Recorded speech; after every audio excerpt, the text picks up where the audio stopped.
One, two, three, four. Satu jalur, sejuta info. Assalamualaikum warahmatullahi wabarakatuh. Kembali lagi kita berjumpa di podcast Jalur Info. Satu jalur, sejuta info. Pemirsa, baru-baru ini ada beberapa pihak yang mendesak Komisi Pemberantasan Korupsi untuk menuntut pidana mati terhadap pelaku koruptor penanganan bencana terkait dengan bantuan penanganan bencana.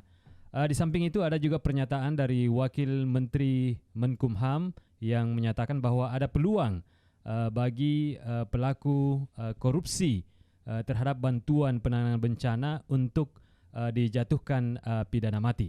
Telah bersama kita narasumber kita Bapak Edmond.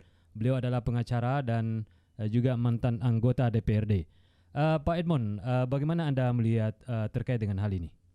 Ya, saya kira terima kasih buat kawan-kawan yang sudah mengundang di jalur info ini. Ini bahan edukasi buat masyarakat semua ya. Ada perdebatan pro dan kontra tentang hukuman mati untuk pelaku korupsi.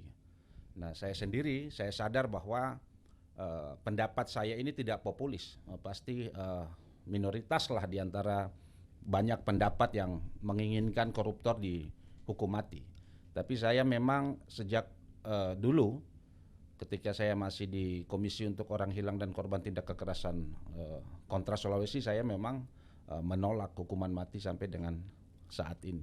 Yeah. Nah, yang saya mau bilang bahwa hukuman mati yang disampaikan Wakil Menteri Hukum dan HAM dalam sebuah seminar, kemudian disahuti oleh KPK, para praktisi hukum, pengacara termasuk KPK, saya kira itu hanya seperti tong kosong yang saling bersaut-sautan begitu.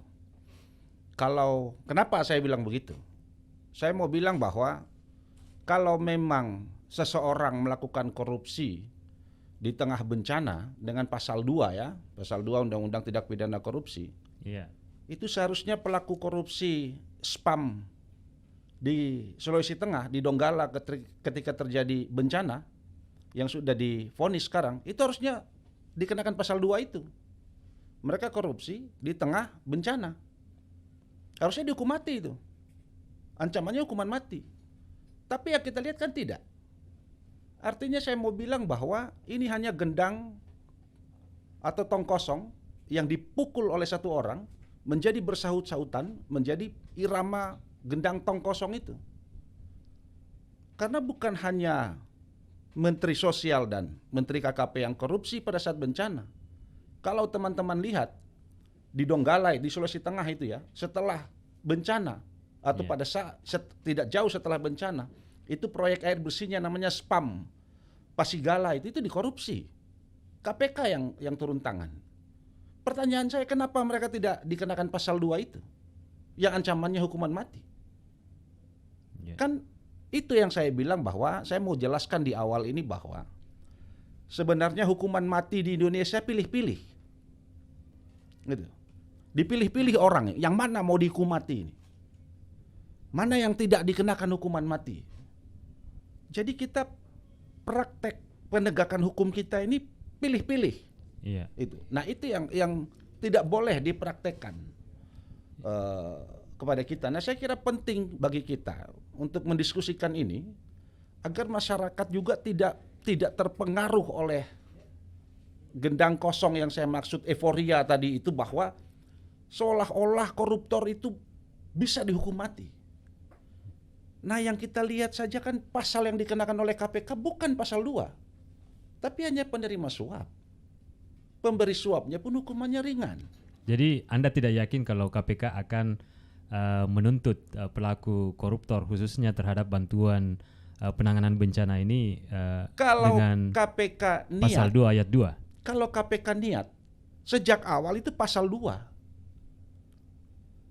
Jadi begini, tidak boleh proses penegakan hukum itu dipengaruhi oleh tekanan publik. Jangan nanti setelah publik mendesak agar diberlakukan hukuman mati, maka proses penyidikannya itu bergeser pasalnya. Kan tidak adil juga untuk korban. Ya. Ya. Jadi yang saya sebut itu nanti proses penyidikannya by order. Karena tekanan publik. Nah, makanya itu ketidakcakapan Komisi Pemberantasan Korupsi. Seharusnya sejak awal dong, kalau melihat ya, kalau sepakat bahwa yang disebut dengan korupsi adalah extraordinary crime, kejahatan luar biasa, maka proses penegakan hukumnya pun harus luar biasa.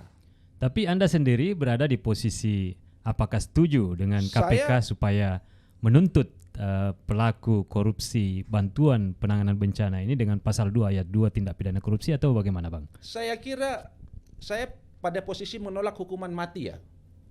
Tapi saya kira juga KPK tidak cermat dalam menggunakan pasal-pasal dalam tindak pemberantasan korupsi belakangan ini. Kalau kawan-kawan lihat saja misalnya ya, jaksa KPK dalam penuntutan kasus-kasus korupsi, saya kira itu pasal-pasal ringan yang dikenakan. Jadi begini, KPK ini sepakat tidak bahwa korupsi ini extraordinary crime? Kalau dia sepakat, maka dia harus gunakan kecakapan dia, keberanian dia untuk menegakkan hukum pemberantasan anti korupsi seluruh-seluruhnya. Begitu. Jangan main gendang, begitu. Nah, harapan saya masyarakat Indonesia juga cerdas. Jangan menari di gendang orang lain, karena ini orang lain yang menabuh gendang. Begitu riuhnya. Seolah-olah benar ini semua. Padahal menurut saya dari 2 kasus itu, misalnya korupsi di Pasigala pasca bencana di Sulawesi Tengah, KPK juga tidak serius soal itu. Saya kira itu. Jadi Anda melihat bahwa KPK masih tebang pilih ya dalam hal... Oh ya, dari gambaran dua kasus yang saya sampaikan tadi, bahwa contoh di Pasigala, korupsi spam Pasigala di Sulawesi Tengah, yang terjadi pasca bencana, dengan kalau mau di compare dengan 2 menteri ini, saya kira ada perlakuan yang berbeda. Ya, ada 2 perlakuan berbeda. Kenapa juru bicara KPK dulu juga tidak bicara begitu, bahwa kami akan mengupayakan penggunaan pasal 2 di kasus korupsi spam Pasigala Sulawesi Tengah? Kenapa dia tidak bicara itu? Jadi ini kalau menurut saya pilih kasih ini. Penegakan hukum menggunakan pasal berat ini pilih kasih. Begitu. Iya. Argumentasi daripada pihak-pihak yang mendesak KPK untuk menuntut pidana mati terhadap pelaku korupsi bantuan penanganan bencana khususnya COVID-19 itu adalah untuk memberikan warning kepada masyarakat agar supaya tidak melakukan hal yang sama lagi. Bagaimana pandangan Anda? Begini, PBB itu tahun 1998 dan tahun 2005 itu sudah melakukan penelitian bahwa tidak ada hubungan yang kredibel, yang signifikan antara vonis hukuman mati dengan menurunnya tingkat kejahatan. Tidak relevan ya? Tidak relevan. Sederhananya begini, berapa banyak bandar narkoba di Indonesia yang sudah dihukum mati? Apakah kejahatan narkotika dan obat terlarang di Indonesia ini, obat berbahaya, menurun? Tidak. Yang kita lihat polisi, seorang perempuan berpangkat Kapolsek di Jawa Barat mengajak 11 anak buahnya pesta narkoba. Bayangkan. Di sisi lain, praktek hukuman mati kepada bandar. Itu Freddy siapa gitu, saya lupa namanya, bandar narkoba. Ini hukum mati yang terakhir. Semua dihukum mati ya. Tapi kan tidak menurunkan angka kejahatan narkoba, malah aparat penegak hukum berpesta narkoba. Artinya apa? Itu benar. Tidak ada relevansinya ini. Vonis hukuman mati diberlakukan, angka kejahatan menurun. Itu satu. Yang kedua, Cina adalah negara yang paling tinggi angka mempraktekkan hukuman mati. Apakah korupsi di Cina menurun? Tidak. Kalau teman-teman baca media masa asing ya, bagaimana anak pejabat pemerintah Cina ditangkap di luar negeri dengan mobil mewah dan lain-lain. Saya kira tidak juga. Padahal di Cina itu ancaman hukuman untuk seorang koruptor jelas, hukuman mati. Tapi orang tidak takut juga untuk korupsi. Jadi memang tidak ada relevansi ya antara penegakan hukum dengan memvonis mati seseorang dengan menurunkan angka kejahatannya. Tidak ada relevansinya yang saya ikuti selama ini. Ya, dari argumentasi Anda kelihatannya Anda tidak setuju dengan penerapan hukuman mati. Kira-kira menurut Anda apa jalan yang terbaik untuk terhadap pelaku-pelaku koruptor ini? Apakah dimiskinkan atau bagaimana? Ya, saya harus jelaskan runut dulu. Iya. Jadi begini, pada tahun 1977 ya, bulan Desember, itu penegakan hukum di Republik ini benar-benar tercoreng. Kalau teman-teman baca kisah ini sampai menjadi legenda di kalangan praktisi hukum. Bagaimana Sengkon dan Karta itu ditangkap, disiksa, dibuat sedemikian rupa menandatangani berita acara pemeriksaan, mengaku sebagai pembunuh suami istri. Kemudian mereka dikirim ke lembaga pemasyarakatan Cipinang ya pada waktu itu. Kemudian di sana ada satu orang yang namanya Gunel itu. Dia famili dari Sengkon. Karena dia melihat kondisi Sengkon bahwa bukan Sengkon pelaku ditambah Sengkon sakit-sakitan, Karta juga sakit-sakitan. Gunel mengaku bahwa saya lah yang membunuh suami istri itu. Bukan Sengkon. Bayangkan, Sengkon itu sudah divonis 12 tahun. Karta itu 7 tahun. Bukan mereka pelakunya. Bukan. Kejadian ini terjadi lagi di Gorontalo. Terjadi lagi di Sumatera Utara. Bagaimana kalau kita lihat tahun lalu ya. Pertengahan tahun lalu. Seorang bapak tua bernama Sarpan, saksi pembunuhan, ditangkap oleh Polsek Percut Seituan, Percut apa itu? Saya lupa nama polseknya. Iya. Itu Percut Seituan disiksa sedemikian rupa. Buka lebam, matanya lebam semua. Tapi akhirnya ketahuan dan 11 anggota polsek itu dihukum. Saya mau bilang begini. Model penegakan hukum dengan cara orang disiksa, dipaksa untuk mengaku, kemudian kita juga masih mau mengagung-agungkan hukuman mati, itu celaka. Iya. Kita bisa menghukum orang yang tidak bersalah, seperti Sengkon dan Karta, kejadian di Gorontalo, kemudian di Sumatera Utara itu. Dalam kasus yang seperti itu, yang dimana hakim salah memutuskan korban, ya. Iya, apakah hakim bisa dituntut? Ya, saya kira dari kasus Sengkon dan Karta kan hakimnya tidak bisa dituntut. Karena hakimnya kan memang tidak bisa dituntut karena putusan. Begitu. Jadi ini ada rangkaian penyidikan, penyelidikan, penuntutan sampai dengan putusan. Ini yang memang salah. Begitu. Bayangkan kalau suatu ketika kita menghukum orang, menghukum mati seseorang, kemudian ternyata bukan dia pelakunya. Siapa mau mengembalikan nyawa orang itu? Iya. Itu tidak bisa. Contoh lain adalah kalau teman-teman lihat kasus Mary Jane ya, seorang perempuan dari Filipina. Itu hukuman mati dia ditunda 1 jam karena ada informasi bahwa dia adalah orang korban dari sebuah sindikat narkotika di Filipina. Artinya apa? Memang penegakan hukum model hukuman mati ini masih amburadul, begitu. Bisa memvonis orang yang tidak bersalah, bisa juga dijadikan maju mundur seperti kasus Mary Jane itu. Bisa ditunda, bisa bayangkan loh.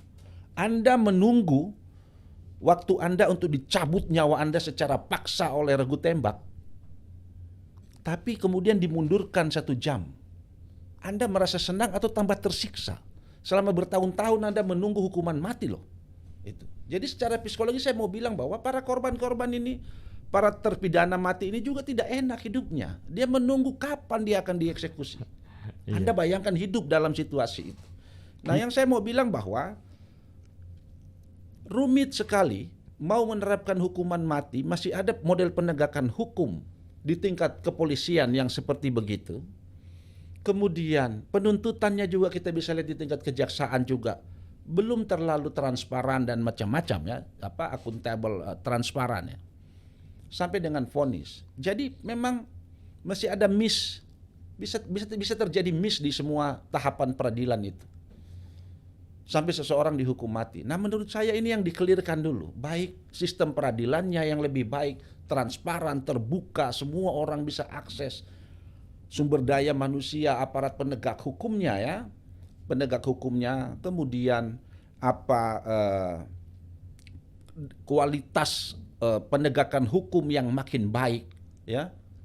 Kalau terjadi tahun 77 penyiksaan cengkon dan kata, sekarang janganlah dulu. Janganlah lagi ada orang-orang disiksa begitu, ditangkap, disiksa, dipaksa tanda tangan BAP. Ya, kita kembali ke KPK. Apakah Anda tidak percaya kalau KPK akan menuntut pidana mati terhadap pelaku korupsi bantuan penanganan bencana terhadap Tidak.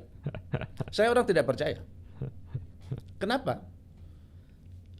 Teman-teman lihat saja argumentasi atau retorika yang dibangun oleh juru bicara PLT, juru bicara KPK maupun anggota Komisi Pemberantasan Korupsi itu. Apakah dia membangun satu argumentasi hukum yang konsisten sejak awal? Tidak. Tapi peluang itu kan ada, sudah. Saya kira kita tidak bicara peluang. Bicara peluang seharusnya korupsi, spam Pasigala di Sulawesi Tengah juga ancamannya hukuman mati. Itu dilakukan saat bencana. Itu. Jadi saya mau bilang bahwa satu adalah bangunlah satu argumentasi hukum yang konsisten. Bahwa penegakan hukum anti korupsi ini benar-benar luar biasa. Karena kita sepakat bahwa korupsi itu adalah kejahatan luar biasa. Tidak bisa mencela-mencele, main pilih-pilih begitu. Kalau publik menilai harus dihukum mati, oke, kami akan cari peluang untuk penggunaan pasal 2. Kalau publik tidak bicara, diam-diam juga. Kan menurut saya tidak fair juga seperti begitu, tidak profesional juga kan? Yeah. Seperti begitu. Jadi kalau publik makin cerdas mendesak, ya dia berubah. Begitu. Kalau publik malas tahu, apolitis, ya sudahlah, terserah kalian lah mau bagaimana penegakan, ya mereka diam-diam juga. Jadi menurut saya ini yang tidak fair. Harusnya yang dibangun oleh KPK itu adalah konsistensi penegakan hukum yang benar-benar luar biasa. Ya, kalau kita melihat kondisi sekarang ini, kelihatannya hukuman-hukuman yang dijatuhkan oleh baik Komisi Komisi Pemberantasan Korupsi atau dan lain-lain, itu kelihatannya tidak menimbulkan efek jera terhadap masyarakat untuk melakukan korupsi. Saran Anda bagaimana ini supaya? Saya kira negara kita ini terlalu pemaaf. Iya. Ya, terlalu pemaaf terhadap koruptor. Begitu. Jadi kalau teman-teman ikuti wacana di beberapa media massa beberapa waktu lalu, bagaimana seorang mantan terpidana korupsi boleh ikut pilkada. Masih ingat? Jadi Anda bayangkan, seorang mantan terpidana korupsi boleh ikut pilkada dengan sejumlah argumentasi hukum bahwa itu adalah hak. Ya, hak politik. Hak politik. Tapi itu yang saya mau bilang, kejahatan yang dia lakukan dengan korupsi juga luar biasa. Merampas hak orang lain. Tapi kita sediakan peluang untuk dia menjadi kepala daerah. Terus kita mau bilang apa dengan semua kebaikan itu? Terlalu baik. Negara ini terlalu baik terhadap mantan terpidana korupsi. Yang kedua saya mau bilang bahwa teman-teman coba baca semua putusan koruptor yang telah vonis, yang telah inkrah ya. Nggak ada itu yang berat-berat itu, seumur hidup apa nggak ada. Ya, ada wacana yang menyarankan bahwa pelaku korupsi ini dimiskinkan. Apakah kira-kira koridor hukum kita menyediakan fasilitas untuk itu? Ya saya kira itu juga menjadi perdebatan di antara praktisi hukum. Apakah pemiskinan itu bisa dibenarkan menurut hukum? Apakah kemudian ada ide untuk pembuktian terbalik ya? Pembuktian terbalik. Tapi menurut saya para penegak hukum ini mulai berpikirlah lebih kreatif begitu. Misalnya Prof. Muladi menawarkan Jalan Indonesia. Bagaimana hukuman mati itu diganti dengan 10 tahun percobaan. Kalau dia berkelakuan baik, menyesal dan bisa berubah dengan baik, maka hukumannya dikurangi. Dicarilah potensi-potensi hukuman yang lain dibandingkan dengan ancaman hukuman mati. Saya kira di Indonesia ini penegakan hukum anti korupsi juga terlalu baik. Sudah putusannya, ancamannya rendah, putusannya rendah, dia masih kaya. Keluar dari penjara masih boleh ikut pilkada. Iya. Ini yang menurut saya ada yang salah di sistem penegakan hukum anti korupsi kita. Ini yang salah sebenarnya. Ada apa ini? Masa kita terlalu begitu soft dengan pelaku korupsi? Ya. Terima kasih Pak Edmond atas diskusinya hari ini. Pemirsa, demikianlah diskusi kita dengan Bapak Edmond. Beliau adalah seorang pengacara dan mantan anggota DPR terkait dengan hukuman pidana mati bagi koruptor. Jangan lupa subscribe channel Jalur Info TV dan aktifkan loncengnya karena subscribe itu gratis. Assalamualaikum warahmatullahi wabarakatuh. Terima kasih. Waalaikumsalam.